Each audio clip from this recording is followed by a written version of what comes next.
10 saksi dihadirkan dalam sidang lanjutan pembunuhan Brigadir Yosua.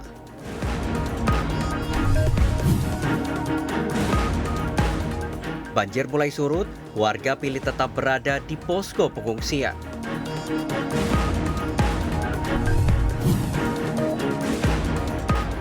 Seorang remaja di Riau dihabisi oleh 5 rekannya.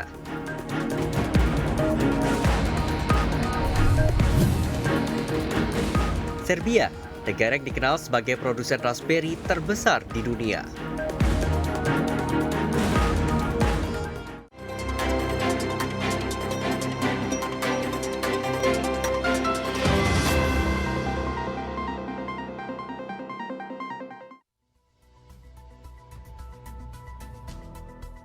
Halo Mujibadi menemani aktivitas pagi Anda, Jurnalis Update kembali hadir dengan rangkaian informasi menarik selama 30 menit ke depan. Bersama saya Hanisa Sandi dan inilah Jurnalis Update selengkapnya.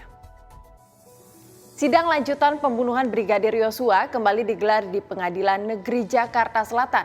Terdakwa perkara pembunuhan Brigadir Yosua, Kuat Maruf dan Ricky Rizal dihadirkan bersama dalam sidang kali ini.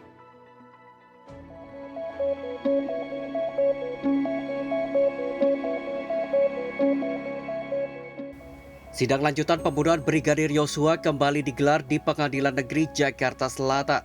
Pada sidang kali ini, majelis hakim bertanya kepada saksi terkait apa saja yang mereka lihat maupun dengar, baik itu pada saat hari kejadian Brigadir Yosua meninggal maupun pada hari sebelum itu, termasuk lokasi kejadian baik di Magelang maupun di Rumah Bangka, di Rumah Saguling, dan di Komplek Duren 3 ataupun sesudah kematian dari Brigadir Yosua.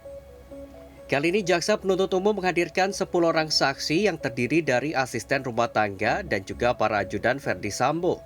Pekan lalu, para saksi ini sudah hadir dalam agenda pemeriksaan saksi terhadap terdakwa Richard Eliezer. Mereka juga hadir dalam pemeriksaan saksi terhadap terdakwa Verdi Sambo dan Putri Chandrawati. Total, mereka sudah memberikan keterangan sebanyak 3 kali. Hakim terus mencecar apakah jawaban mereka tetap sama dari pekan lalu. Saksi asisten rumah tangga Verdi Sambo, yakni Kodir, diketahui memberikan keterangan yang berbeda-beda di persidangan perkara dugaan pembunuhan berencana Brigadir Yosua.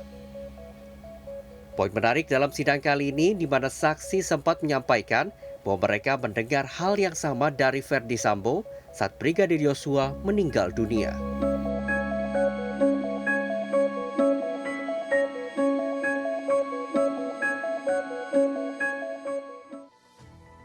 Keinformasi lainnya, banjir yang merendam 12 kecamatan di Aceh, Tamiang, Aceh berangsur surut.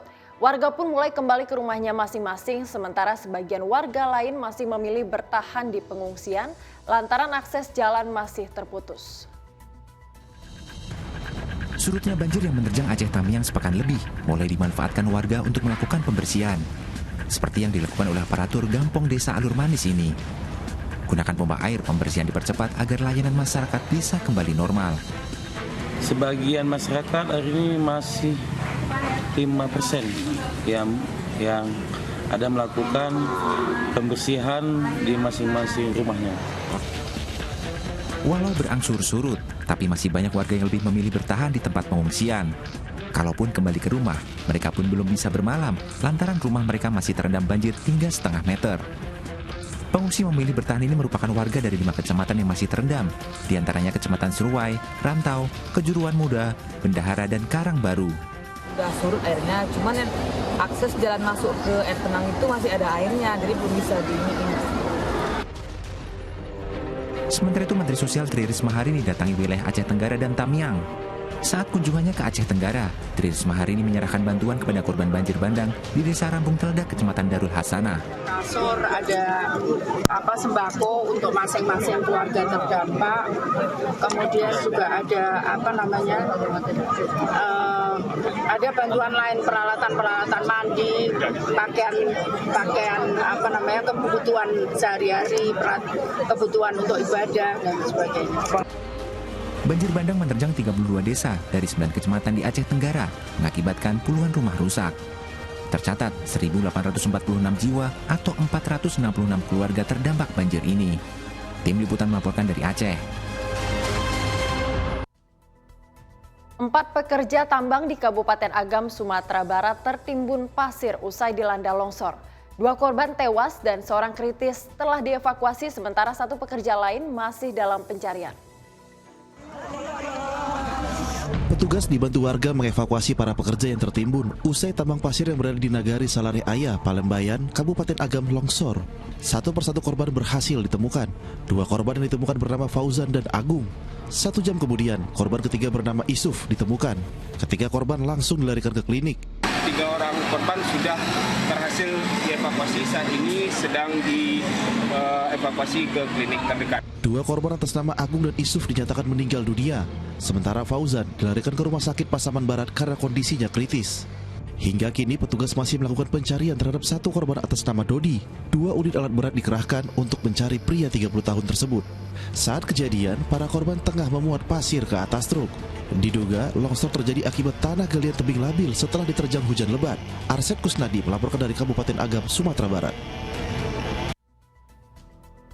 Selanjutnya sempat menjalani perawatan intensif, siswa korban runtuhnya atap sekolah dasar di Gunung Kidul akhirnya meninggal dunia. Polisi melakukan olah TKP guna mencari penyebab runtuhnya atap yang menimpa para pelajar. Duka mendalam dirasakan keluarga dan kerabat Fauzi Ajitama, siswa SD Muhammadiyah Bogor, Kabupaten Gunung Kidul yang menjadi korban runtuhnya atap sekolah. Bocah 12 tahun itu meninggal dunia Selasa malam setelah menjalani perawatan intensif di RSUD Wonosari. Ia merupakan korban dengan luka paling berat dalam insiden tersebut. Mas Fauzi ini sekolah di SD Muhammadiyah Bogor dan informasi yang kami dapatkan tadi terkena musibah dibawa ke rumah sakit dan kami mendapat berita meninggal pada pukul 21. Jenazah Fauzi pun dibawa ke rumah duka dan akan dimakamkan di daerah asal orang tuanya. Sementara itu pihak SDN Muhammadiyah Bogor sementara waktu meliburkan kegiatan belajar mengajarnya. Hal ini dilakukan guna memberi ketenangan dan kenyamanan bagi para siswa usai runtuhnya atap sekolah pada Selasa pagi. Tim Inafis dari Polres Gunung Kidul juga melakukan olah TKP di sekolah untuk mencari tahu penyebab pasti runtuhnya atap yang menimpa 14 siswa saat tengah belajar di dalam kelas.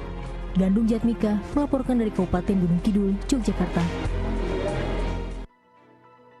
Terkait dihentikannya siaran televisi analog, Kementerian Kominfo telah menyediakan akses kontak layanan untuk televisi digital melalui nomor telepon 159 atau chatbot WhatsApp di nomor 0811 820 2208. Dan usai jeda berikut, Cudes Update akan kembali dengan informasi lainnya. Sesaat lagi tetap di Cudes Update.